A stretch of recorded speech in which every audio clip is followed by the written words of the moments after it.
Morning, guys. I'll get started. It's a pretty big topic. My name's Tim Choi, one of the spine fellows. We'll be talking about degenerative spondylolisthesis. So, spondylolisthesis is divided into six subtypes: dysplastic, isthmic, degenerative, traumatic, pathologic, and post-surgical. We'll be talking about degenerative, which includes the degeneration of the facet joint complex along the capsule and ligaments. This is the background and overview of our talk today. We'll be talking about the background and epidemiology first. The history of the word comes from the Greek spondylos, which means vertebrae, and listhesis, falling or slippage. In 1782, Heberno, an obstetrician, first described lumbosacral dislocation during an obstruction during delivery. In 1854, Killian coined spondylolisthesis. In 1950, Ian McNabb first described degenerative variants with an intact pars. The definition is anterior or posterior translation of one vertebrae over the subjacent vertebrae, associated with degenerative changes without a disruption of or defect in the vertebral ring, and defined as a slippage of 3 millimeters or 5%, as seen on standing lateral radiographs. So pathogenesis, multiple things lead to the overall spinal canal stenosis, including disc degeneration, ligament laxity, and or sagittal facet orientation, narrowing of the disc space, and settling of the vertebral segments, increase in the intervertebral segment motion. Eventually, as the disease progresses, there can be secondary stabilization. In epidemiology, usually patients over 50 years old, greater in females than males, and the ratio is about 1 to 5 or 1 to 6 from male to female. And Black women are about 3 times more frequently affected than white women, and most commonly at the 4-5 L4, L5 level, and rarely exceeds a 30% slip in the degenerative variant, and usually asymptomatic, but patients progress to spinal stenosis. A epidemiologic paper from 2007 looking at 4,001 patients. The prevalence within this group of patients was 6.3% of spondylolisthesis. Average age was about 70 for men and women. Significant factors for men was just age. For women, it included age, BMI, height, weight, and lumbar lordosis. No association with smoking, heavy lifting, seated occupations, age, menopause, or pregnancy. Moving on to pathoanatomy. Risk factors that lead to degenerative spondylolisthesis. Transitional anatomy. The L5-S1 is rigid and increases mechanical loads on the L4, L5 level. Pregnancy oophorectomy, leading to decreased estrogen. The exact cause is unclear, but is associated. Generalized laxity, such as patients with Ehlers-Danlos, the Debetten's criteria could have lax ligaments and capsules in the spine as well. Diabetes weakens collagen cross-linkings, and things that we look at in our clinics to evaluate this disease: sagittally facing facets and tropism, the facet joints showing unequal rotation in the axial plane, leading to abnormal loading patterns, and increased pedicle facet angle allows increased subluxation of the inferior joints. This is a meta-analysis from 2017 looking at 17 studies. Degenerative spondylolisthesis patients had more sagittally oriented facets compared to their control subjects at 10.5 degrees or more. And these patients also had facet tropism or differences in the angle of the facets at 1.84 degrees or more. A retrospective review from 2007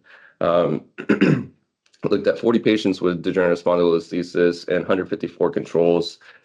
Pelvic incidence was significantly greater for patients with degenerative spondy compared to control group.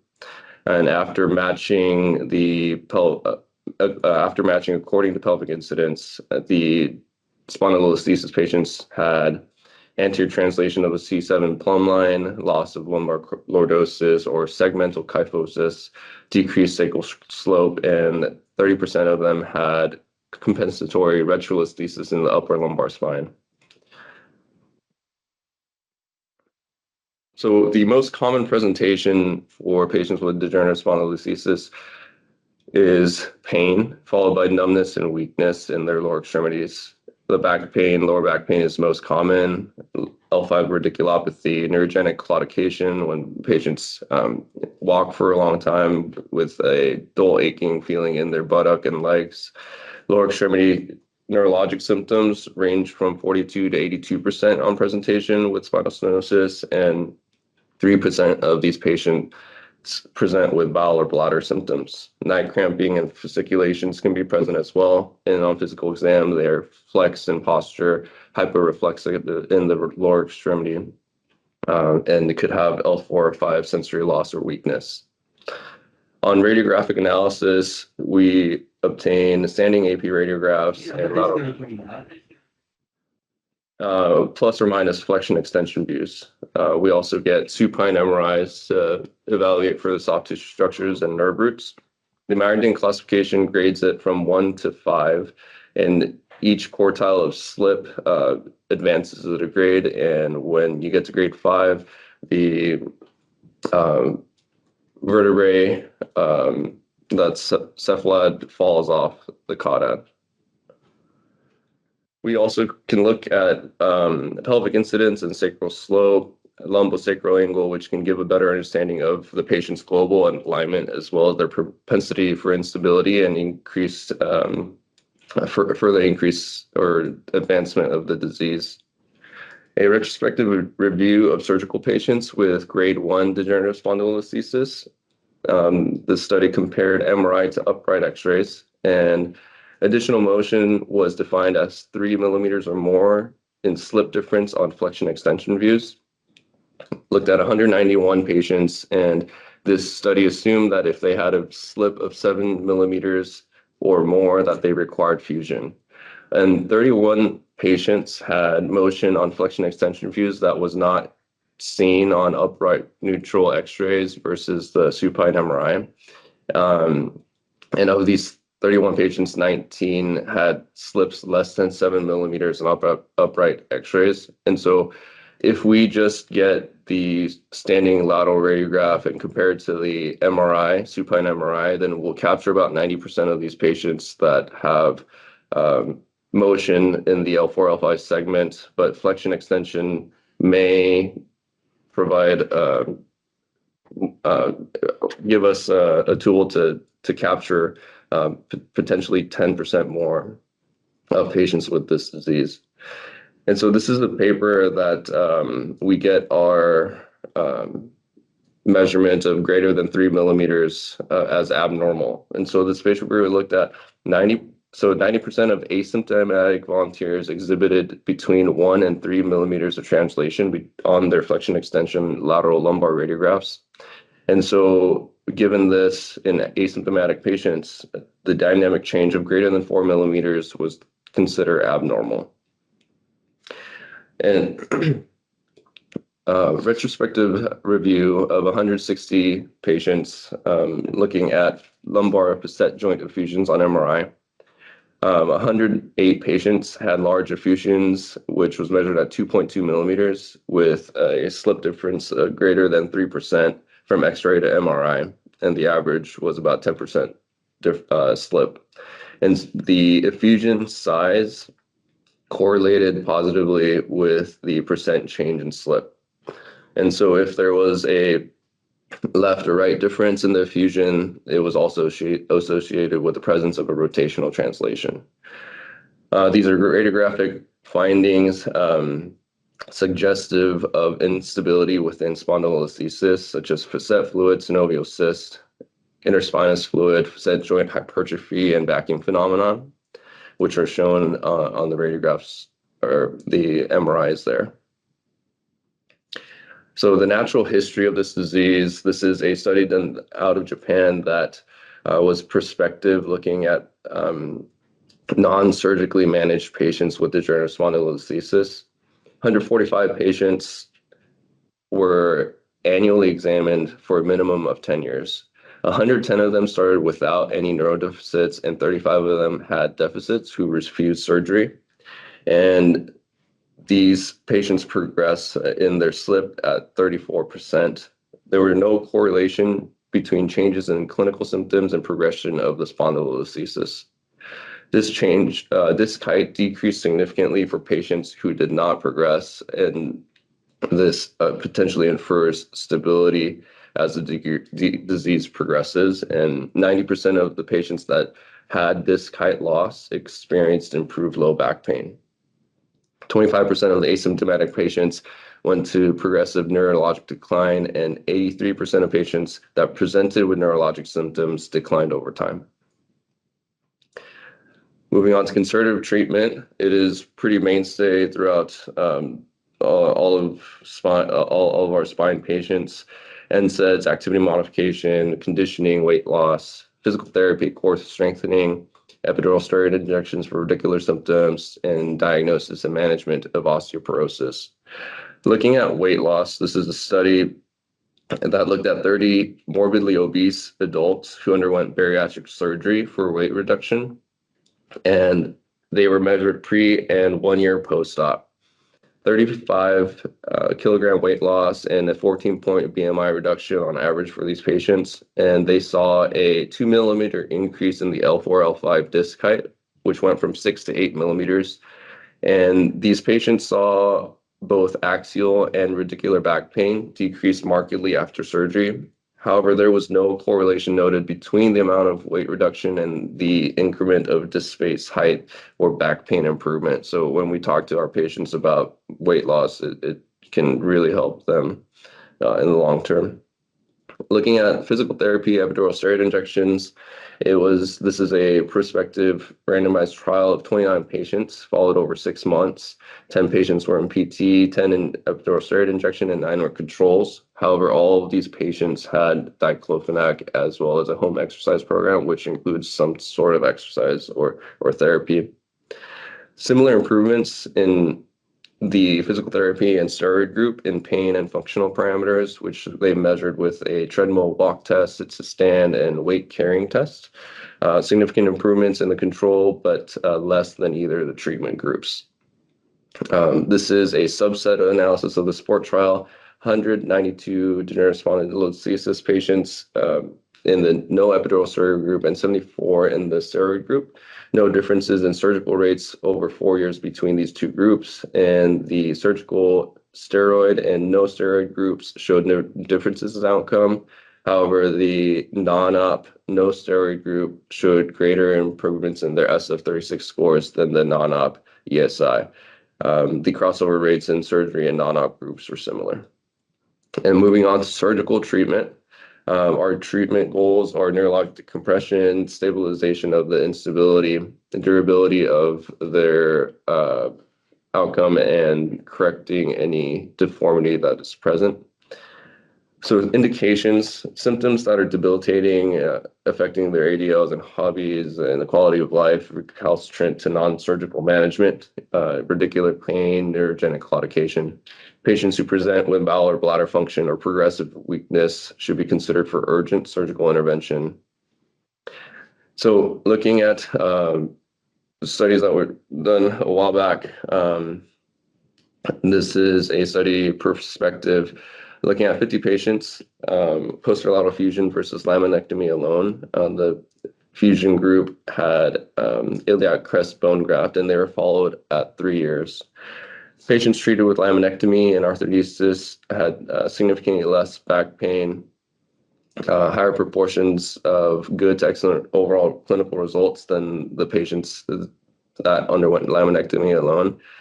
They also saw a 36% pseudoarthrosis rate, but they didn't find any clinical significance in this study. Another study looking at 76 patients with degenerative spondylolisthesis randomized into a instrumented versus a non-instrumented decompression and fusion with 2-year follow-up. The patients with instrumented fusion had significantly higher fusion rates at 83% versus 45% versus a non-instrumented group. but they didn't find any statistically significant clinical outcomes. This is a study that had a much longer follow-up. Looking at 47 patients underwent posterior decompression and posterior lateral fusion, followed for an average of 7 years and 8 months. And patients undergoing single-level decompression and posterolateral arthrodesis for spinal stenosis and concurrent spondylolisthesis, a solid fusion improved their long-term clinical results. When you can see in this graph to the right, the solid fusion had 54% excellent compared to pseudoarthrosis at 28%. And then if you add the good and excellent, the difference becomes more even greater. Now, moving on to the SPORT trial, this was a study done across 13 clinical sites. It started in March of 2000. It was supported by the NIH, and each trial was designed with 2 branches, a randomized branch and an observational cohort. The primary outcomes looked at the SF35, pain map, physical function scales, and ODI. Secondary measures included patient-reported improvement and satisfaction. In the degenerative spondy arm, there were 304 patients in the randomized control and 303 in the observational cohorts. There were high rates of crossover in the randomized cohort. 36% of patients that were supposed to have surgery decided to go non-op, and 49 that were non-op decided to have surgery within 2 years. The intent to treat analysis for the randomized cohort found no significant difference among primary outcomes. However, the combined as-treated analysis found statistically significant differences across all primary outcomes, strongly in favor of surgical treatment at 2, 4, and 8 years. The reoperation rate was 22% at 8 years, 54% within the first 2 years, 45% due to late complications, 36% had local acute wound complications. The factors associated with reoperation included advanced age, advanced stenosis, predominant back pain, lack of neurogenic claudications, no physical therapy, as well as higher leg pain scores. Looking at the SLIP study, this is a randomized control trial, laminectomy plus fusion versus laminectomy alone for lumbar spondylolisthesis. It was done in 2016. Looking at 66 patients with stable grade 1 degenerative spondylolisthesis randomized to laminectomy or laminectomy with posterior lateral fusion. They followed the SF36 and ODI at 2 years after surgery. They kept following them up to 4 years, but there's significant drop-off in follow-up at between 2 to 4 years at 86% to 68%. They found that there were no differences in complication rates between the 2 surgical groups. The fusion groups, however, did have more blood loss, longer hospital stays, and OR times. The fusion group had greater increase in the SF36 at 2, 3, and 4 years. ODI was not significantly different, although it trended toward a statistical significance at p-value of 0.06. The cumulative rate of reoperation was 14 in the fusion group and 34 in the decompression group. Looking at decompression versus decompression and fusion, a randomized control trial from 2016 out of New England Journal of Medicine. It looked at 247 stenosis patients. 135 of them had degenerative spondylolisthesis, divided into decompression alone versus decompression and fusion, looking at ODI, VAS, 6-minute walk test, and a economic evaluation at 2 and 5 years post-op. The ODI, VAS, and 6-minute walk test were not different at 2 and 5 years. The OR time, blood loss, and length of stay, as well as initial hospital cost was greater for the fusion group, and no difference in reoperation rate. This is a paper looking at microdecompression versus decompression and fusion. This study defined microdecompression as hemilaminotomy or bilateral laminotomy, preserving the posterior ligamentous structures. This was a multi-center comparative effectiveness study with a non-inferiority design that was done out in 2020 from the Norwegian registry. Patients were looked at from 2007 to 2015, and These patients had surgery for lumbar stenosis with degenerative spondylolisthesis. After propensity score matching, they had 570 patients included for this analysis, and their primary outcome was ODI improvement of at least 30%. And the microdecompression group had 67% that had this improvement compared to 72% in the instrumentation group. So the difference was -4%, which was greater than their predefined non-inferiority definition of -15%. So the microdecompression group alone associated with much shorter operative times, shorter hospital stays, and the clinical effectiveness of this microdecompression is non-inferior to that of decompression with instrumented fusion.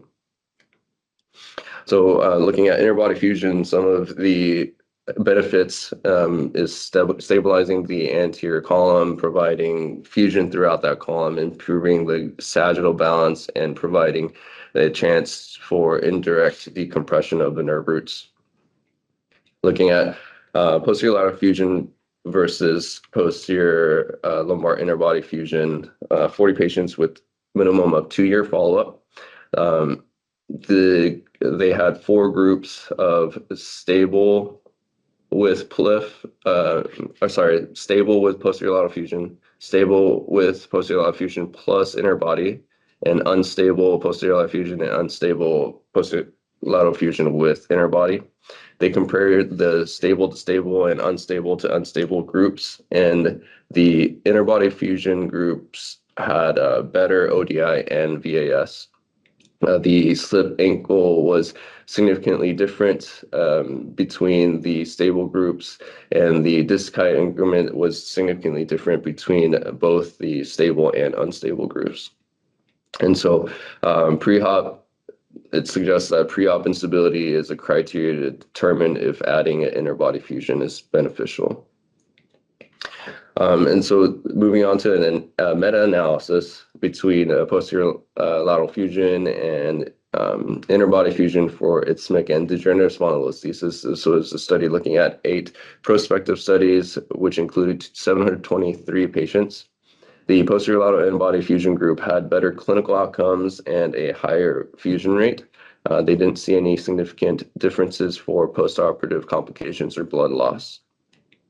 This is a study that was done out of China from 2021, looking at standalone lateral interbodies with or without percutaneous screw backup fixation. This is 95 patients at a single level grade 1 or 2 degenerative spondylolisthesis at levels L3-4 or L4-L5.